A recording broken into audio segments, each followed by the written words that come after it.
السلام علیکم ورحمۃ اللہ وبرکاتہ۔ ہم آج کی بات سے اس عنوان سے ہم کبھی کبھار آپ سے گفتگو کرتے ہیں۔ آج چونکہ 16 دسمبر ہے اور یہ دن ہمارے لیے بہت اہم ہے۔ یہ وہ دن ہے جب ہمیں سقوط ڈھاکہ کا صدمہ سہنا پڑا 16 دسمبر 1971 کو۔ یہ ہماری ملی زندگی کا وہ زخم ہے جو ہمیشہ رستہ رہے گا، لیکن افسوس اس بات کا ہے کہ ہم بحیثیت قوم اتنے بے حس ہو چکے ہیں کہ ہم نے اتنے بڑے المیے سے سبق نہیں سیکھا، اور آج بھی ہمارے ہاں عدم استحکام کی وہی حالت ہے جو 1971 میں تھی، اور آج بھی صوبوں کے درمیان منافرت جو ہے وہ پھیلائی جا رہی ہے۔ سوال یہ ہے کہ اگر ہم اپنے حالات کو نہیں بدلیں گے، اپنی کمزوریوں پر قابو نہیں پائیں گے، تو ہم اس انجام سے کیسے بچ سکیں گے جو کہ ہمارا انجام ماضی میں ہوا تھا۔ اس لیے ہماری اسٹیبلشمنٹ کو، ہمارے سیاستدانوں کو، ہمارے حکمرانوں کو خدا کا خوف کرنا چاہیے، عقل سے کام لینا چاہیے، اور ماضی کے اتنے بڑے المیے سے سبق سیکھتے ہوئے اپنے حالات کو سنبھالنے کی کوشش کرنی چاہیے۔ دوسرا پہلو اس چیز کا یہ ہے کہ اللہ تعالیٰ نے یہ حالات پیدا فرما دیے ہیں کہ بنگلہ دیش میں ایک تبدیلی آئی ہے، اور یہ تبدیلی اس حکومت اور اس نقطہ نظر کے خلاف ہے جو کہ اسلام، مسلم اور پاکستان دشمن بھارت کے ساتھ مل کر وہاں کی حکومت اور خصوصاً شیخ مجیب کی ڈائنیسٹی جو ہے وہ کر رہی تھی، تو وہ اس کے خلاف کھڑے ہو گئے اور اس کو نکال باہر کیا۔ اب وہ پاکستان سے ہمدردی رکھتے ہیں اور پاکستان سے ان کے جو تعلقات ہیں ان میں بہتری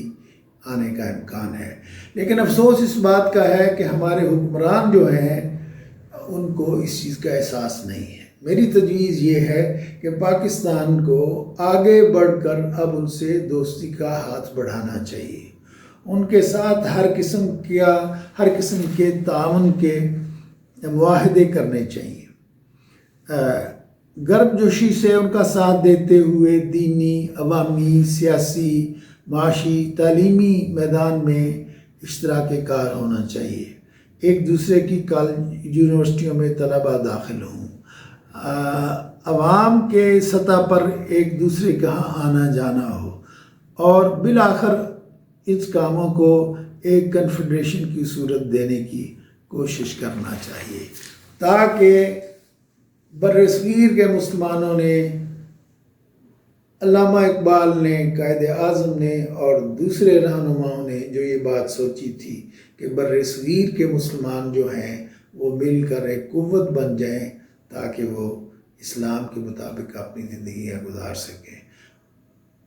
سابق مشرقی پاکستان اور آج کی بنگلہ دیش کی آبادی پاکستان سے زیادہ ہے، اور وہ اس ملک کا ایک اہم خطہ ہے، لہذا اور اسی وجہ سے حسین شہید سہروردی اور دوسرے لوگوں نے جو کہ مشرقی بنگال سے تعلق رکھتے تھے، یہ چاہا تھا کہ اتنے عام طور پر ایسے ہوتا نہیں کہ زمین کا لنک نہ ہو تو ملک ایک ہو، لیکن خود انہوں نے سوچا۔ آپ کو یاد ہوگا کہ تحریک پاکستان کی جو قرارداد پیش کی تھی ہمارے منٹو پارک میں لاہور میں، وہ بھی مشرقی بنگال ہی کے ایک لیڈر نے پیش کی تھی۔ تو مطلب یہ ہے کہ پاکستان کے ایک ہونے کا اور ایک طاقتور مملکت کے طور پر قائم رہنے کے لیے مشرقی پاکستان کے لوگوں کو بھی یہ احساس تھا، ان کی لیڈرشپ کو، کہ مشرقی پاکستان اور مغربی پاکستان کو ایک ہونا چاہیے۔ تو آج بھی ضرورت اس بات کی ہے کہ جب بنگلہ دیش میں حالات بدل گئے ہیں تو جو ہو چکا وہ ہو چکا، لیکن گراؤنڈ ریالٹی کو سامنے رکھا جائے، اور پاکستان کے حکمرانوں کو چاہیے کہ وہ بنگلہ دیش سے بہت قریبی اور دوستانہ تعلقات قائم رکھنے کے لیے اقدامات کریں تاکہ اسلام، مسلم اور پاکستان دشمن بھارت کی سازشوں کا کلا کما کیا جا سکے۔